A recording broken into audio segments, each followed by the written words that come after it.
Bon bah j'espère qu'il va tenir. Allez hop.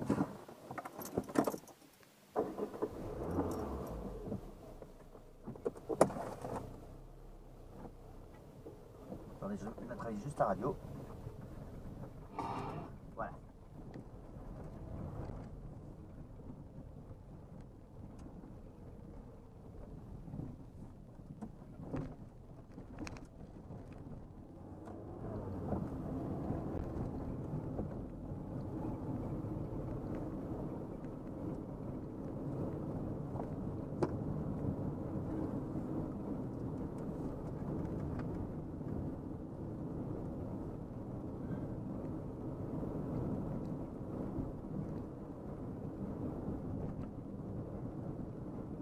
Alors la conduite d'une 205 GL, alors déjà c'est particulier parce que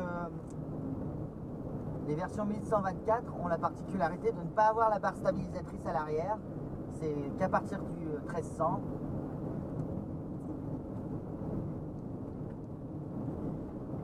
Donc ça rend la conduite un petit peu, ça rend la véhicule un petit peu sous-vireuse, elle prend un tout petit peu plus de roulis, mais du coup ça m'arrange parce que du coup elle a un comportement assez différent de la 309. Parce que quand j'avais conduit la 205 à Lucas, j'avais l'impression de conduire ma 309 mais avec un gabarit un peu plus petit quoi. Mais là j'ai pas cette impression du tout, et puis le bruit du moteur TU n'a rien à voir avec le moteur diesel. Ouais, c'est un peu plus silencieux. Malgré que ce soit en boîte 4, elle est pas si, elle est pas si bruyante que ça sur l'autoroute. Hein, mais...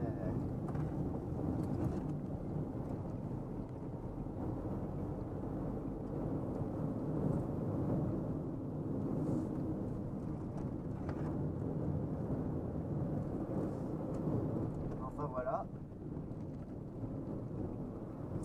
Et elle a une consommation raisonnable. Elle a consommé combien la dernière fois? 5 litres... 5 litres 6, il me semble, elle m'a affiché la dernière fois. Hein. En même temps, je lui ai mis 2 fois le plein. La première fois, c'était 6 litres 1. Mais bon, je l'ai fait tourner longtemps en ralenti. Surtout que j'avais fait le changement de refroidissement, etc. Et là, 5 litres 8. Non, 5 litres 6 la dernière fois. Ouais, ça m'a étonné, elle a fait moins que la de chevaux. Donc au final, elle est plus économique que la Super 5 quand elle tournait au samplon. Mais bon, la Super 5, elle avait plein de raisons, et j'en ai même retrouvé une autre encore ce mois-ci, mais bon, je vous en parlerai une prochaine fois.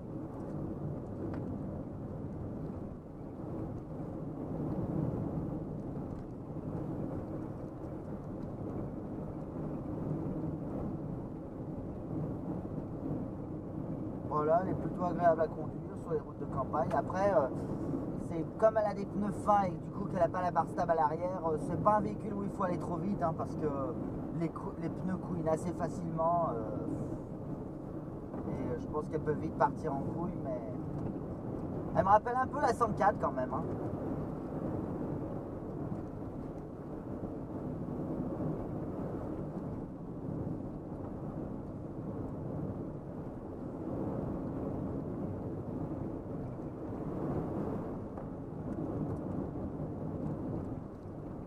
Après, les versions 1124 sont plutôt des moteurs pour la ville. Hein. Donc c'est vrai que la majorité du temps, je fais surtout voilà, des routes de campagne à faible allure et de la ville. Et ce qui lui confère une consommation vraiment raisonnable. Hein.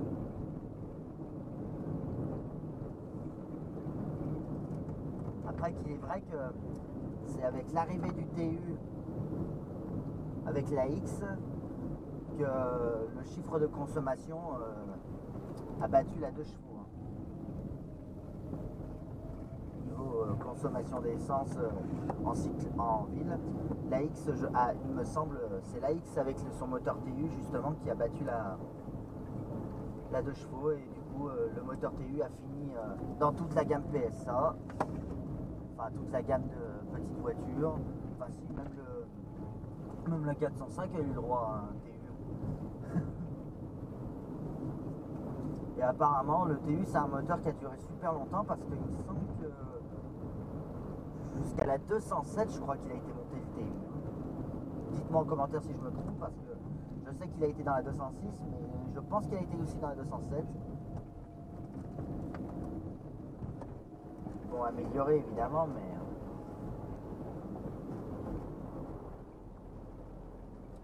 Et avec bien sûr un allumage, l'injection et l'allumage amélioré. Enfin bref.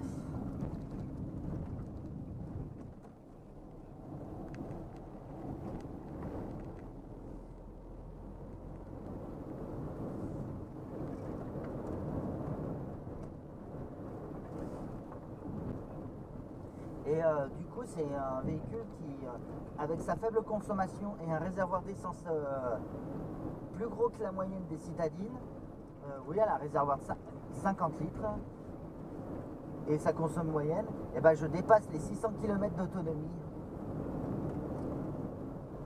Parce que d'ordinaire, enfin j'estime qu'un véhicule essence de cette époque doit faire minimum 600 km. Bon, si on roule économique, quoi. Genre la Renault, c'est à peu près ouais, 600 km avec le plein. Bon, la Super 5, on n'en est pas loin avec l'éthanol, enfin, aussi. Mais tac. Bon, la BX, c'était pas le cas, mais bon, la BX, je vous expliquerai pourquoi une prochaine fois. La BX, j'avais du mal à dépasser les 500, mais bon, je vous expliquerai pourquoi. Et j'ai grosso merdo arrangé le problème d'autonomie, enfin le manque d'autonomie. Et la 2 chevaux, bien sûr, c'est une exception, hein. Comme son gabarit tout petit, il ne pouvait pas mettre un réservoir énorme. Bien que Burton on fait une extension de réservoir, on fait un réservoir beaucoup plus gros, adaptable, que j'aimerais bien acheter, mais ils sont en rupture de stock pour le moment. Mais bon, ce sera peut-être une transformation envisagée pour la 2 chevaux. Enfin voilà. Bon ben, sinon à part ça, qu'est-ce que je peux vous dire? Ah oui, si, j'ai dit que je voulais faire un peu d'autoroute. Pour voir si les voyants se rallument. Mais bon, je voulais surtout me mettre à l'endroit où ça chauffe bien, où ça grimpe à 100, où on est obligé de grimper à 110. Parce que c'est là où le voyant s'allume rapidement. Je suis sûr que le voyant va s'allumer, quoi. Enfin, en tout cas, c'est allumé avec l'ancien liquide. Je ne l'ai pas essayé encore sur l'autoroute avec ce nouveau liquide. Sur les routes de montagne, encore, ça va, il s'est pas rallumé. Mais enfin, je verrai. Je vous reprends à l'autoroute. Par contre, frein moteur très mauvais. En même temps, c'est une petite cylindrée essence, donc je peux comprendre qu'il soit très mauvais. Mais il est même plus mauvais que celui de la Super 5. Bon, la Super 5 a une cylindrée légèrement supérieure, mais c'est peut-être pour ça. Je crois que c'est même le plus mauvais de tout ce que j'ai. Parce que même la BX, il n'était pas terrible, mais la BX encore, on a un peu de frein moteur, mais elle, on a vraiment presque pas. Enfin voilà.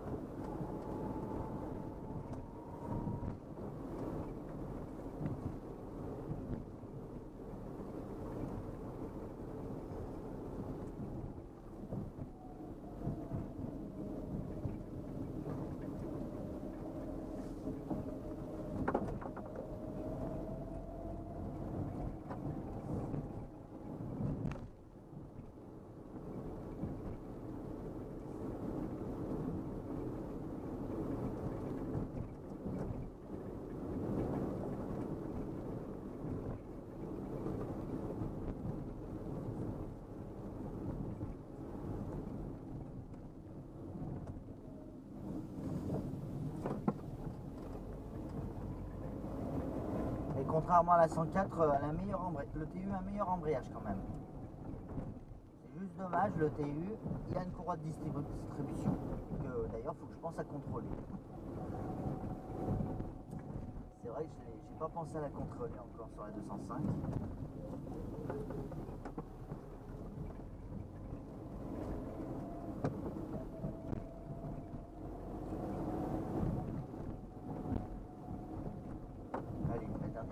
à droite.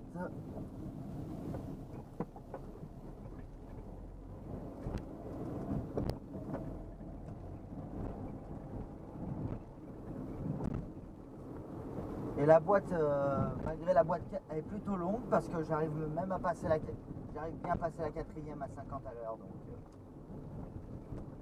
alors je la croyais plutôt longue, mais non, ça va, elle supporte la quatrième.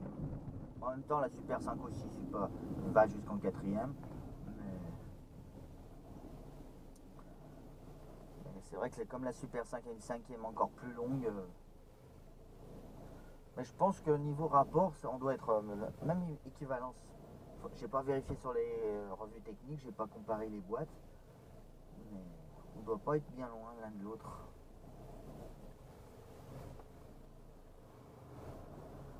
Alors j'ai redescendu un peu le ralenti.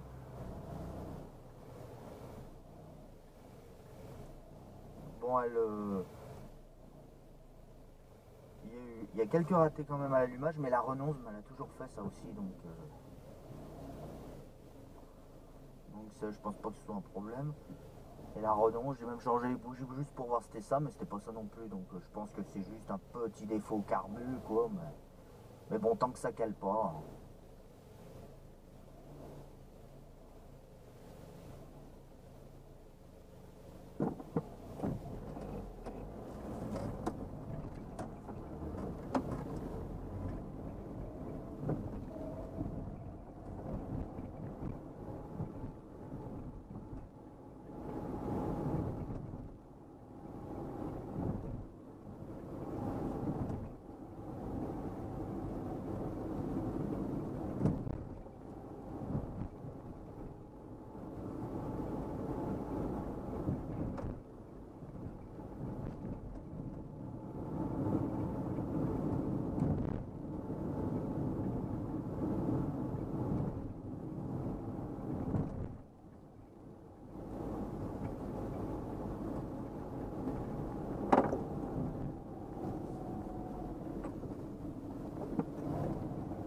Après, par rapport à la Super 5, niveau suspension, c'est quand même mieux. Mais bon.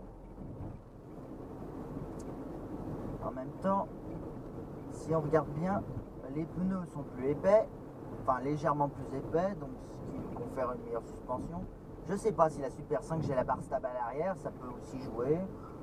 Et puis, après, j'allais dire le poids, mais je sais même pas laquelle est la plus lourde et la moins lourde. Merde! C'est clignotant que je veux mettre pas le klaxon. Bon, sinon, maniabilité correcte. Rien à dire. Vraiment une petite voiture de ville. Comme elle est pas longue en plus, pour les créneaux, c'est parfait. Bon, en même temps, même la Super 5, et la 205, c'est mes préférés pour faire des créneaux en tout cas.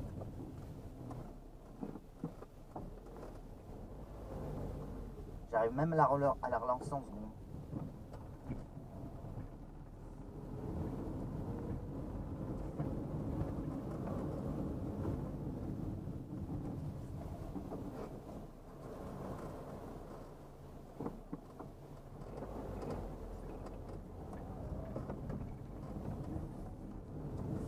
Après, il n'y a pas besoin de la faire gonfler.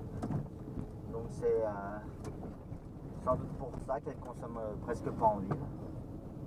Je sais plus le chiffre officiel. Mais il me semble que c'est le moins élevé de la gamme 205, le 1124. Il est même moins élevé que le 900, que le plus petit, le 900 et quelques.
Allez, accélération.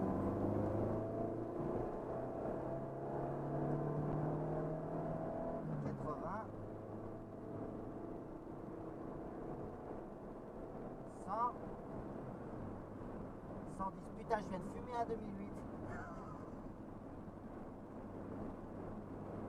Oh, si ça va, elle avance quand même, hein.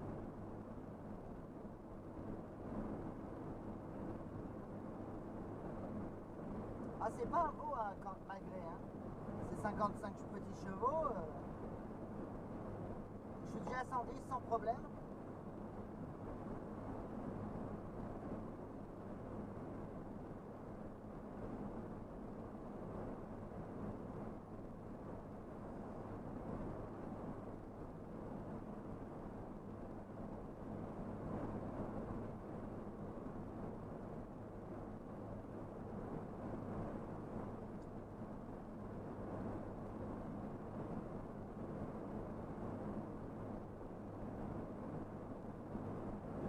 Par contre, un truc que je comprends pas, je sais pas si c'est une erreur, mais bon, y a, dans les catalogues, en tout cas, c'est pas indiqué que dans les catalogues, mais d'après les catalogues, la 205 124 est plus économique à 120 km/h avec la boîte 4 qu'avec la boîte 5. Comment est-ce possible ça? Ben je sais pas. Ben, après, à quelques chiffres près, mais...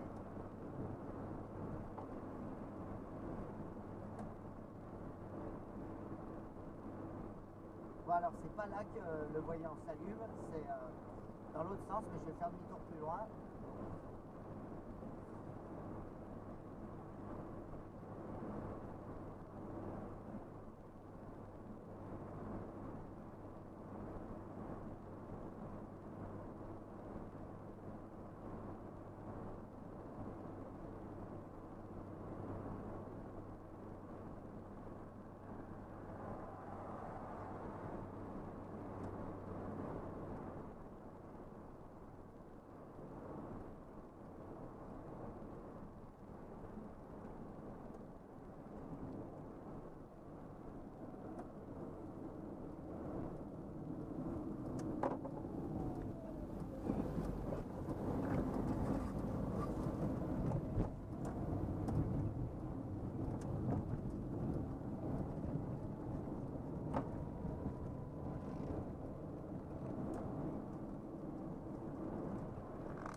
Allez, c'est le moment de vérité. Est-ce que le voyant va s'allumer?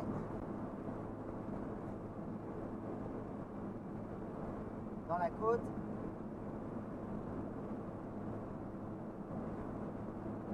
Surtout que j'ai deux voyants à surveiller. La surchauffe et le radiateur.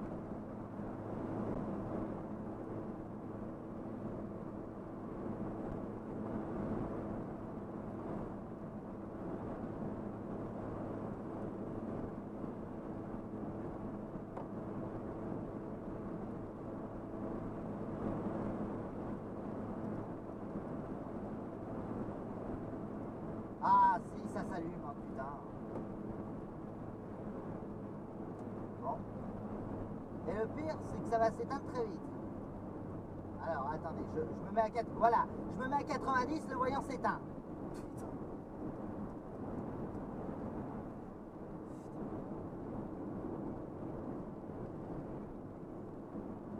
Il faudrait que je contrôle la sonde, si c'est bien la bonne.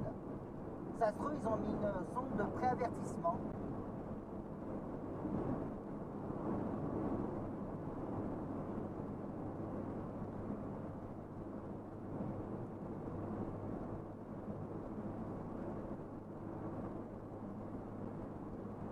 Là, ça redevient plat, je me remets à 110 et ça se rallume pas.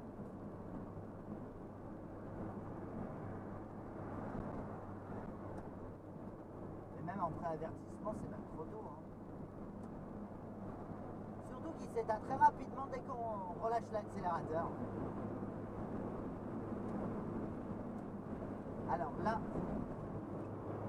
là je ferme la fenêtre pour vous rendre compte que ce n'est pas si bruyant à 110. Donc fais voir la deuxième côte.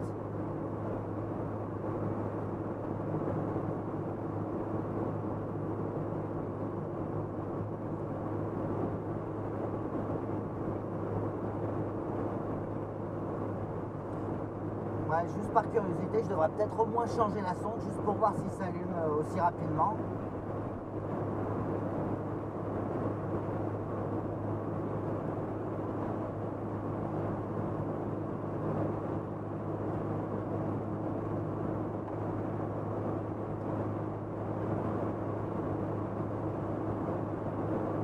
Ouais, il s'allume. Il s'allume. Je lâche le pied. Et il s'éteint. Putain. Je redescends à 80. Le temps que l'aiguille descend à 90 et ça s'éteint. Donc à mon avis, c'est pas normal que ça s'éteigne, que ça s'allume et que ça s'éteigne aussi rapidement. Hein. Voilà, bon bah maintenant que c'est de la descente, donc ça devrait plus s'allumer.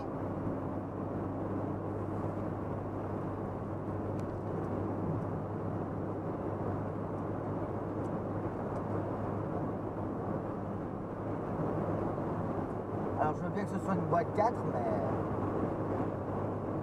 Bon, peut-être que la sonde est juste trop sensible. Hein. J'espère que c'est que ça, parce que j'ai toujours pas de... J'ai jamais eu de symptômes de...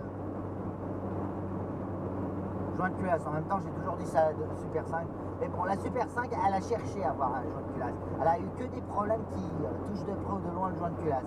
Alors que elle, à part le voyant qui s'allume,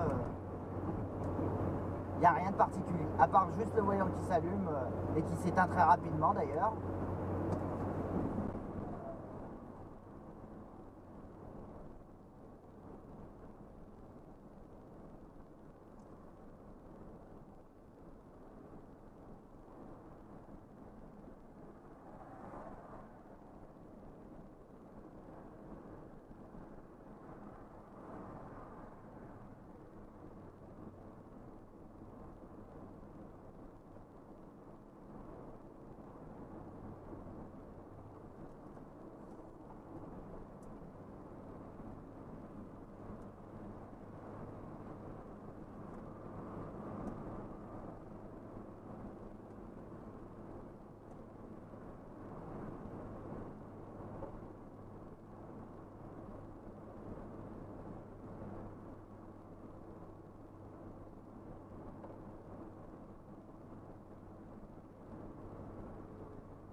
Cette fois, le voyant de radiateur s'est pas allumé. D'habitude, le voyant de radiateur s'allume avant le voyant de surchauffe. Donc si le voyant radiateur s'est pas allumé, c'est que l'eau n'est pas rentrée en ébullition. Enfin, je dis ça, si ça se trouve, il va s'allumer quelques mètres plus loin, le temps que les bulles d'air s'accumulent dans le radiateur.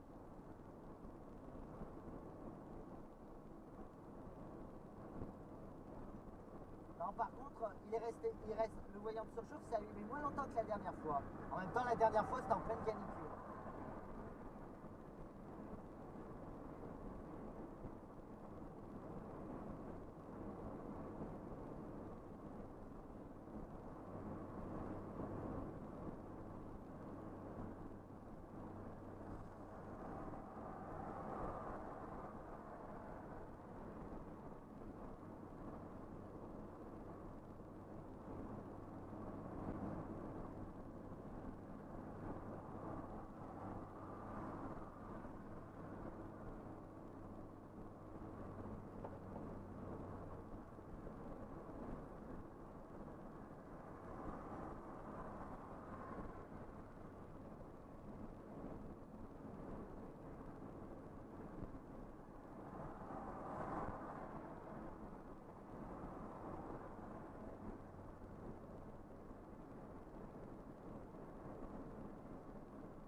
Ah putain, j'ai une manie de chercher la cinquième.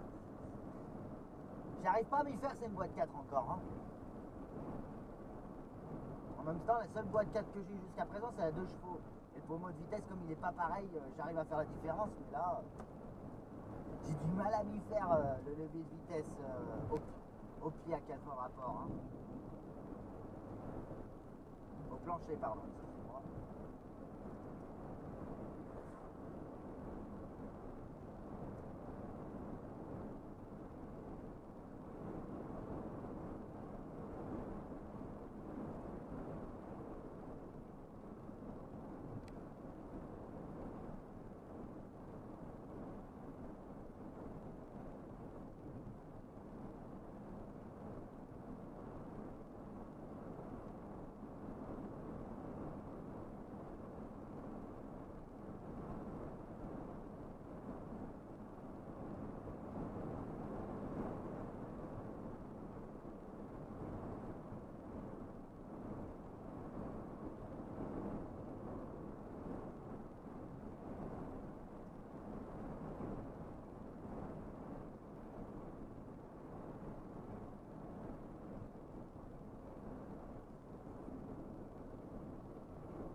Bravo le stop.